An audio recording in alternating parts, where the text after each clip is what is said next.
And it's not great for Steph Curry and not great for the Golden State Warriors.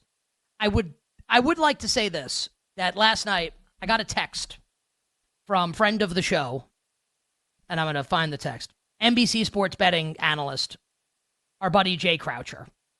The text was as follows. 10:21 p.m. Eastern Time.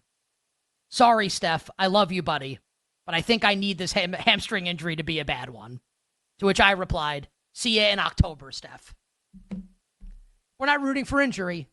We bet the Minnesota Timberwolves. We have money on Minnesota. It comes out today, courtesy of Shams, of ESPN, and then Golden State puts out a statement. Grade 1 hamstring strain for Steph Curry. And I thought this was crazy, because remember early in Steph's career when the knock on him was can't stay healthy, it seemed like he literally rolled his ankle like every other game. Like 82 games in a season, Steph would roll his ankle 41 times over the course of a season. I was shocked to see that in Steph's career, this is his first injury like this, first one in his career, which is wild because he runs like 30 miles every game. And Steph, if this were PJ Tucker, you could say okay, maybe PJ Tucker could come back and play in game 4. Play a little defense, go stand in the corner and wait for the ball. I mean, Steph is running it's an ultra marathon every game.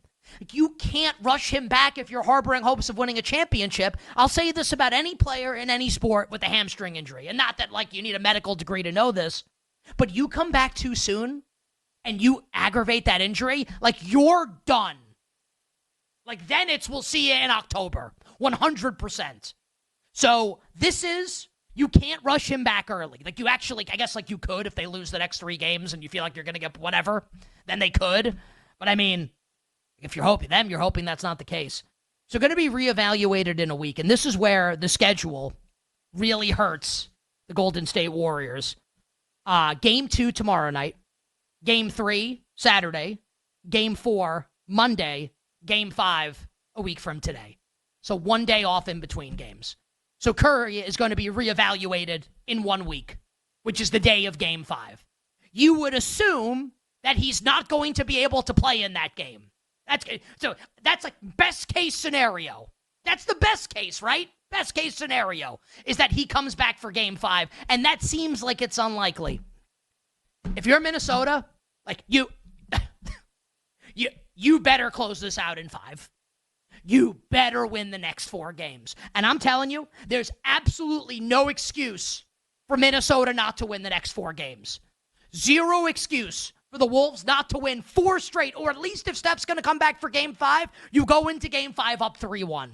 Zero excuse for that not to be the case, and I am expecting Minnesota to win the next 3 games. I'm expecting Minnesota to win the next 3 games. I would be pretty damn stunned if Minnesota didn't win the next 3 games. Now, is it possible that Jimmy Butler has a 35-point game and Podziemski has a really nice game, or Buddy Hield continues his shooting, Draymond keeps doing what he's doing, and the Warriors could win one? Of course, I acknowledge that it's possible. But if I'm right on Minnesota, and right could mean they lose to OKC, whatever, or Denver, whatever. But if I'm right on Minnesota and what Minnesota's upside is, they should be able to win every game that Steph Curry doesn't play.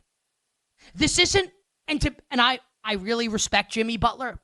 Butler's going to be a Hall of Famer when it's all said and done. This isn't like Jimmy Butler's out or Draymond Green's out. It's Steph Curry is out.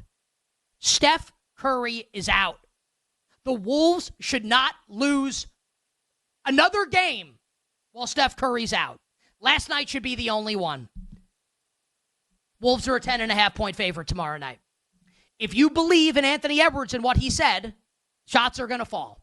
If you believe that Chris Finch is going to motivate him, I do believe that that's the case.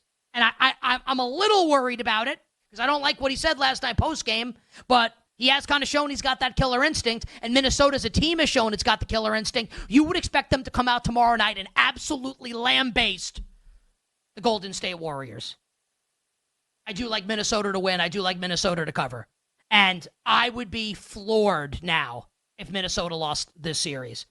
So if you're, someone like Femi had Golden State going to the Western Conference Final, going to the NBA Finals, you're fascinated what he thinks, fascinated to know what people who like the Warriors, can they tread water Can it be 3-2 going back to the Bay and Steph's back for Game 6, win that game, and then who knows what happens in Game 7? It's a nightmare scenario for me. And I think the Wolves know that. That's the nightmare, right? Is that Golden State extends it to 6. Here's Curry. Emotion and energy's nuts. And then you have a do-or-die Game 7 with Curry, Draymond, and Jimmy Butler and Steve Kerr. No one wants that. Well, I guess the Warriors want it. And the Warriors bettors want it. I don't want it as someone who's invested in Minnesota. It's my expectation that Minnesota takes care of business here in the games that Steph Curry misses. And if they don't, I think we need to have serious questions about this Anthony Edwards-led team, serious questions about Minnesota and this current roster construction, if they will ever come close to winning a championship. And also we'll have to have a conversation when it's all said and done. Is Golden State just going to win the title? Or maybe we get a throwback and it's Warriors-Nuggets in the Western Conference Final. I don't know. Curry versus Jokic. We'll see. But, Golden State's able to win this series. Why can't they win the title? Why can't they win the title if they win this series without Steph Curry playing for the majority of it? So, fascinated to see how this plays out. I think it's going to be Minnesota, but I do acknowledge my nerves going against Golden State, even without Steph, with Jimmy, with Draymond, and with Kerr.